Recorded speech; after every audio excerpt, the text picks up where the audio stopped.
Entonces, cuando no es posible el cumplimiento forzado de la obligación, es decir, cuando yo no obtengo la prestación debida, cuando no se ejecuta el deber de conducta proyectado en el contrato, tengo que buscar un mecanismo alternativo. Y ese mecanismo alternativo es la indemnización de perjuicios. ¿Y cómo la definimos?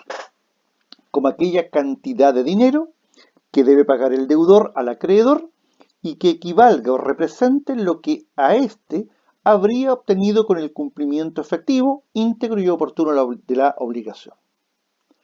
La indemnización entonces cumple una doble función: sancionar. ¿A quién sanciona? Al deudor que incumplió con dolo o culpa. Y dos, es el medio que se le proporciona al acreedor para que pueda obtener el cumplimiento de la obligación por equivalencia. ¿Qué naturaleza jurídica tiene la obligación de indemnizar perjuicios? Para la mayoría de los autores, la de indemnizar perjuicios es la misma obligación que dejó de cumplirse y que ante el incumplimiento cambió de objeto. En vez de perseguirse el cumplimiento de la obligación como había sido originalmente pactada, se pretende una suma de dinero que represente lo mismo que el acreedor dejó de percibir. Por lo tanto, es la misma obligación, pero con un objeto diferente. Ya no la prestación original, sino que una nueva prestación consistente en una suma de dinero. Para otros autores, ya más modernos, la obligación de indemnizar perjuicios es una obligación nueva, distinta, diferente a la que se dejó de cumplir y que nace por el hecho ilícito del incumplimiento.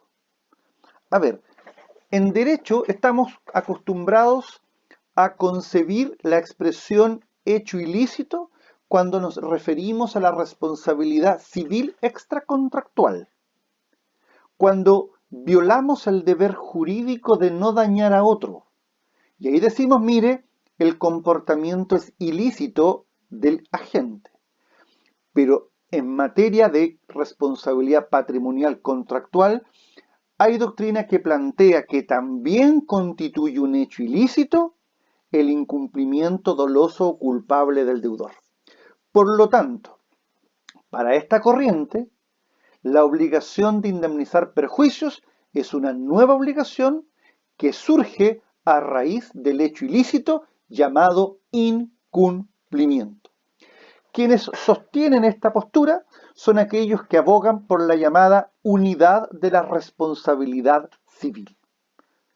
Los que plantean que, digamos, que discuten el matiz entre lo contractual y lo extracontractual. Ellos dicen, no, la responsabilidad en definitiva es una sola. Y supone la responsabilidad del incumplimiento, ya sea de la obligación de no dañar a otro o cuando se deja de cumplir una obligación preexistente contenida en un contrato. En tercer lugar, el profesor Abeliuk sostenía que, en definitiva, la indemnización de perjuicios, por un lado, tiene esta idea del cambio en el elemento objeto, pero al mismo tiempo, él también concibe la existencia de esta idea de la nueva obligación que surge de la anterior.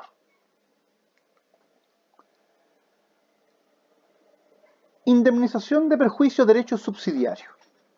Porque, a ver, ya lo hemos dicho, el deudor debe instar por el cumplimiento de lo convenido. Y por lo tanto, el acreedor no puede solicitar indemnización de perjuicios, sino que, de manera subsidiaria, a la petición principal de cumplimiento.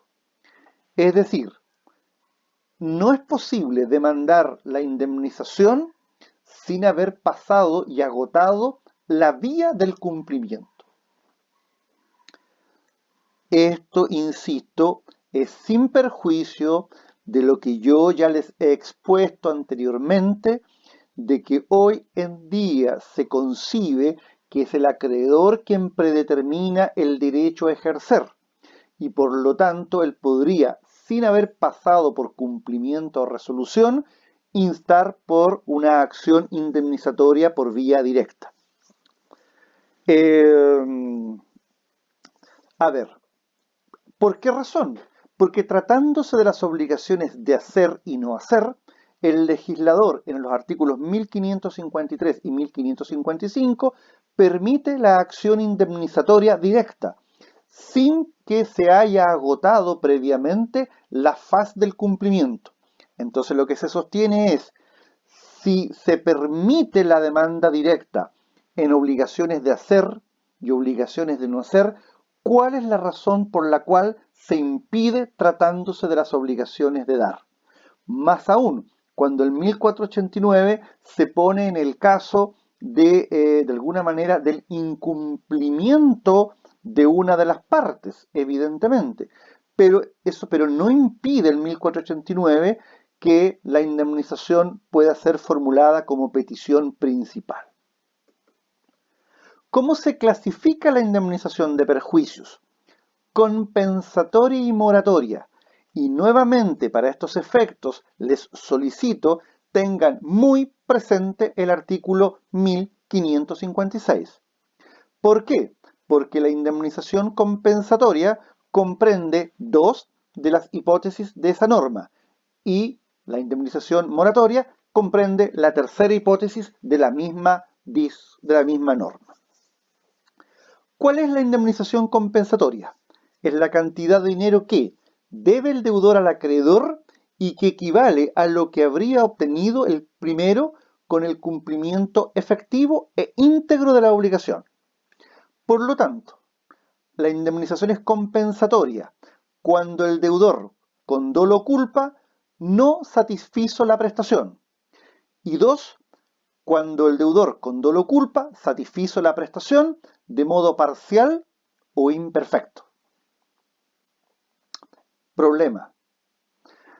¿Puede el acreedor demandar la indemnización compensatoria a su arbitrio? ¿O solo cuando el cumplimiento en naturaleza sea imposible? La respuesta es que su procedencia está determinada por la imposibilidad de ejecución. Es decir, cuando no puedo obtener el cumplimiento en naturaleza, puedo demandar la indemnización compensatoria. Salvo en dos casos. Cuando la ley lo autoriza y dos, cuando lo hemos convenido en una cláusula penal. Ya vamos a estudiar lo que es una cláusula penal, que es en el fondo la evaluación de perjuicios acordada por los contratantes. Por lo tanto, yo puedo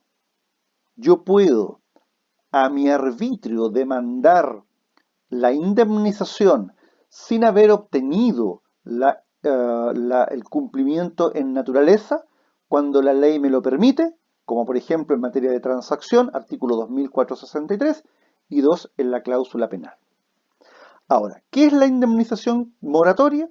Es aquella que tiene por objeto reparar al acreedor el perjuicio sufrido por el incumplimiento tardío de la obligación.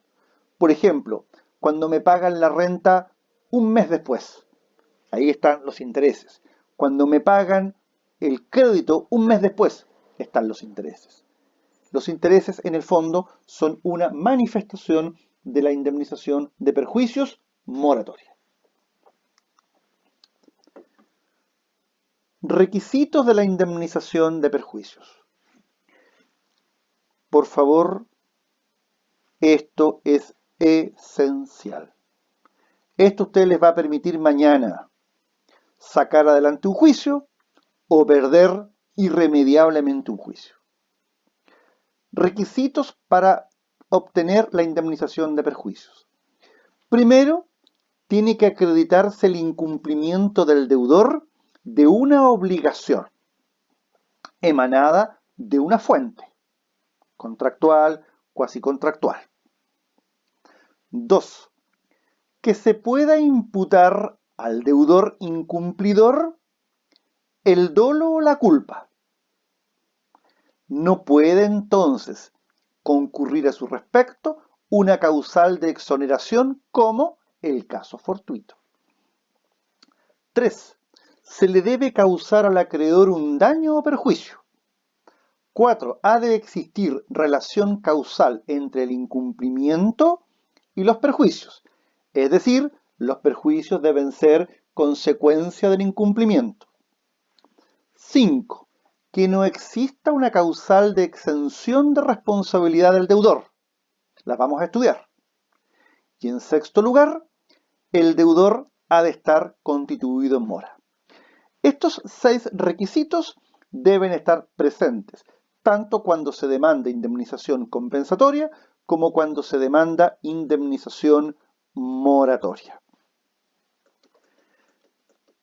Vamos a partir estudiando los requisitos de la indemnización de perjuicio a partir del primero de ellos.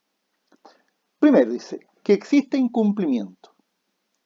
Ahora bien, la respuesta de cuándo hay incumplimiento yo ya la dije, 1556, o sea, hay incumplimiento cuando la obligación no se cumple, cuando se cumple imperfectamente o cuando se retarda su cumplimiento. Ahora, este incumplimiento del deudor, o sea, el hecho objetivo del incumplimiento del deudor, puede obedecer a una acción del deudor o a una omisión del deudor. Ahora, también puede provenir del incumplimiento de un tercero, respecto del cual el deudor responda, como ocurre, por ejemplo, con lo que se estatuye en el artículo 1677 del Código Civil. Esa norma dice lo siguiente: aunque por haber perecido la cosa se extinga la obligación del deudor, podrá exigir el acreedor que se le cedan los derechos o acciones que tenga el deudor contra aquellos por cuyo hecho o culpa haya perecido la cosa. Por lo tanto, el incumplimiento puede provenir del deudor, por acción o omisión, o puede provenir de un tercero por quien el deudor responde.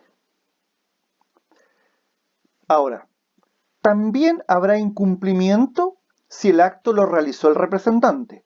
Recordemos que lo que una persona ejecuta a otra, se entiende que la ejecutó el representado. Por lo tanto, si mañana el que incumple es el representante, vamos a entender que el que ha incumplido es el representado por el efecto de la representación. También cabe la posibilidad de entender incumplimiento por aquellos actos realizados por personas asociadas al deudor. Ejemplo de esto lo encontramos en el contrato de arrendamiento, en el artículo 1947 del Código Civil. Esta norma nos dice que el arrendatario es obligado a restituir la cosa al fin del arrendamiento. Deberá restituirla en el estado en que le fue entregada, tomándose en consideración el deterioro ocasionado por el uso y goce legítimo. Si no consta el estado en que le fue entregada, se entenderá haberla recibido en regular estado de servicio, a menos que pruebe lo contrario. En cuanto a los daños y pérdidas sobrevenidas durante su goce, deberá probar que no sobrevinieron por su culpa, ni por culpa de sus huéspedes, dependientes o subarrendatarios, y a falta de esta prueba será responsable. Es decir, también habrá incumplimiento por aquellos actos de las llamadas personas asociadas. Y también, ya lo dije, los actos realizados por terceros respecto a los cuales el deudor asume una obligación de seguridad para con el acreedor y de un resultado determinado. El incumplimiento puede ser total. Y hay incumplimiento total cuando el deudor no ejecuta la obligación en ninguna de sus partes. Es decir, no ha existido ningún principio de ejecución en la misma. En cambio, decimos que el incumplimiento es imperfecto o parcial cuando el deudor ha ejecutado la prestación, pero lo ha hecho en parte o lo ha hecho malamente. Entonces, aquí nosotros tenemos que ser capaces de distinguir. A ver, por ejemplo, si yo soy vendedor, ¿cuál es mi principal obligación? Mi principal obligación es entregar la cosa vendida. ¿Habrá incumplimiento total si yo lisa y llanamente no entrego la cosa? Y habrá incumplimiento imperfecto o parcial cuando entrego la cosa, pero con algún grado de defecto o vicio. Con algún grado de defecto o vicio. Por ejemplo, la casa la entrego, por ejemplo, y no funcionan, por ejemplo, la calefacción central. No funciona el motor de la piscina. No funciona, por ejemplo, no funcionan los sanitarios, etcétera, etcétera. Ahora, esta idea de cumplimiento total e incumplimiento parcial lo vamos a tener presente también en las obligaciones de hacer y en las obligaciones de no hacer. Imaginemos una obligación de hacer, la obligación del abogado de alegar una causa. No llega a alegar. Se quedó literalmente dormido. No llegó a la corte. No obstante que le habían pagado la defensa del juicio en segunda instancia con alegato incluido. Cumplimiento parcial o imperfecto. Llega a alegar, pero su alegato es un fiasco. Incumplimiento total, incumplimiento parcial. Y luego tenemos el incumplimiento moratorio. Comprende la situación en que la prestación se ejecuta, pero hay por parte del deudor una demora en la ejecución, un retardo. Me demoro en pagar la renta arrendamiento, me demoro en pagar la cuota del crédito, me demoro en pagar los servicios básicos. Ese incumplimiento es moratorio. Con esto entonces entendemos estudiado el primer requisito de la responsabilidad civil contractual. Esto es el incumplimiento del deudor. Solo voy a agregar aquí que el incumplimiento se mide con parámetros objetivos. Objetivos. Vamos a comparar el deber de conducta típico contenido en el contrato versus la actividad desplegada por el deudor. Y si la prestación no se satisfizo, hay un incumplimiento total. Si la prestación se satisfizo imperfecta o parcialmente, diremos que hay un cumplimiento imperfecto parcial. Y en ambos casos, esto da derecho a la indemnización de perjuicios compensatorios. Y en tercer lugar, cuando la prestación debida, este deber de conducta típico, se ejecuta de modo tardío, diremos que el incumplimiento es moratorio y dará derecho a una indemnización de perjuicios moratoria. Gracias.